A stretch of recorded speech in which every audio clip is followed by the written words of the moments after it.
So today I'm meeting with Brad over at his restaurant, Brooklyn Pizza in Ogden, and we're going to talk about a few lessons learned from Hurricane Florence and what it really means to disaster-proof your business.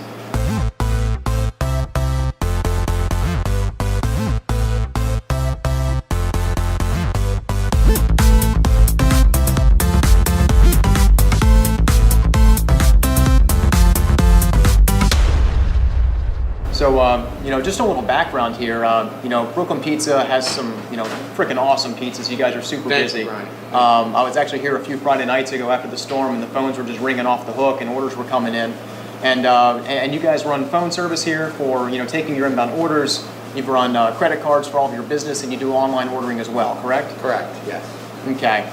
And so first off, just what was your perception before Hurricane Florence when it came down to how important phone and internet services were to your business? And do you think maybe you took some of those services for granted initially? Absolutely. I really didn't take into consideration how mission critical these communication systems are. I mean, since we have VoIP, I didn't think that once the power's back up, then that means the phones would come back up, because we weren't missing power for too long, and then the phones didn't come back up for days, and that was really an oversight that I wish I had planned for going into the storm. Sure. I was prepared for flooding, I prepared every which way, but I never thought of the communication side of things. No, absolutely, and we always can't plan for everything, but I mean, hopefully we can as business owners. That's kind of our job, is to see around corners and plan the future. Now I know, right? Yeah. Unfortunately.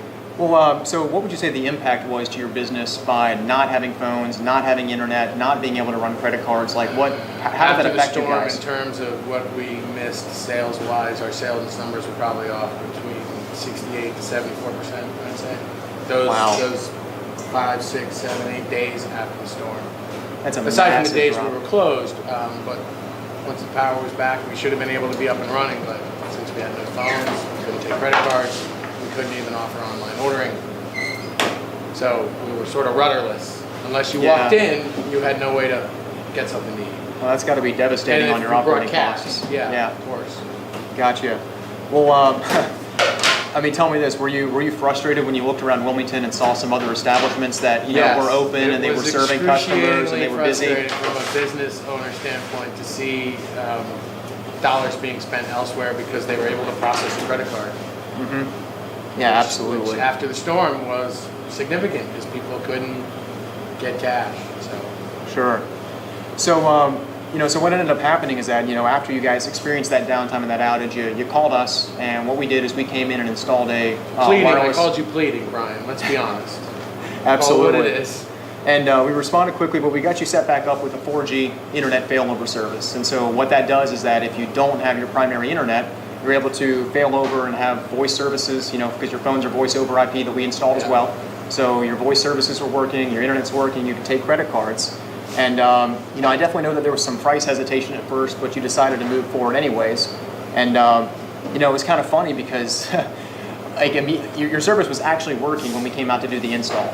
Yeah, but it had gone back up, everything was up and running, and I decided after, debating, and I said, let's do it. Let's put the failover in. And within days, I think you guys put it in on a Monday, and that Friday, I think, Time Warner went down again. Friday, a very busy day for us. Over the weekend, we had no internet on Friday, Saturday, and Sunday. But I didn't know because the failover worked seamlessly, and it wasn't until you called to tell me that, hey, your internet's down. Had a little mini heart attack at first. And then I noticed that their phones were still ringing, so you just wanted to let me know that the failover was working. Yeah, which was awesome. Which was great. I mean, that's exactly what it's there for, because even though there was no storm, there was no disaster, it's just you rely on this internet service, and it went down, and unfortunately they didn't restore it for 4 days over a very busy weekend. And had you have not had that service in place, that would have been another huge loss of revenue. All the businesses next door to me were without internet, so they couldn't receive phone calls or run credit cards. That's terrible. Now there is the capability to run batch credit cards, and then you can load those up the days after the storm comes in. But if you're issued a fraudulent card and you don't batch it immediately, then you're covered for that expense. Yeah. So And you can forward. I mean, I think you can forward phones to a cell phone and try to operate your business that way too. But there's no benefit to doing that when we have 4 lines inbound to have it forwarded to one cell phone. yeah, I mean, you guys were just on the phone nonstop when I was there. Yeah. So absolutely. Well, so what would you say the positive impact to your business? You know, well, you kind of shared a little bit about that too, but I guess kind of the final question I really want to ask you is, what would you say to any business owner that relies heavily on internet and phones to run their business, knowing what you know now post Hurricane Florence? Mission critical. I mean, if you rely on internet for communications or POS or whatever it might be, you have to have something like this, or you're just left rudderless, you know, without any sort of business opportunity, while everyone else has no problem. Sure. So I'm a huge fan. Awesome. And it's all about risk reward. I mean, what's it really worth, and what does downtime cost you? I mean, because there's always a cost for a service like this too, but what does downtime actually mean to you as a business when you don't have these services? Fortunately, it paid for itself the first night that the service went down. Yeah. So I'm glad I have it. It's a communications generator. No Absolutely. different than the electrical generator I'm going to be looking into getting for here as well. This is a communications generator. If we're going to be open for business, that's part of our business that needs to be open. Sure. Awesome. And I thank you guys for bringing it to us. Yeah, man, absolutely. I'm glad you made the choice to do it, because it was a much more pleasant phone call when I actually called you to tell you that your internet was out versus you calling me Pleading freaking out for that you need some help. assistance. So Yeah. it was a way better scenario. So I love For being sure. proactive versus reactive. Well, thank you very much. You guys Yeah, man, are awesome. appreciate it. And let me know if you need some pizza. Yeah, man, it's awesome. So good. So good, guys. If you haven't tried it out yet, check out Brooklyn Pizza over in Ogden. Awesome. Thank you. Thanks, Brad. Take care, bro. Alrighty.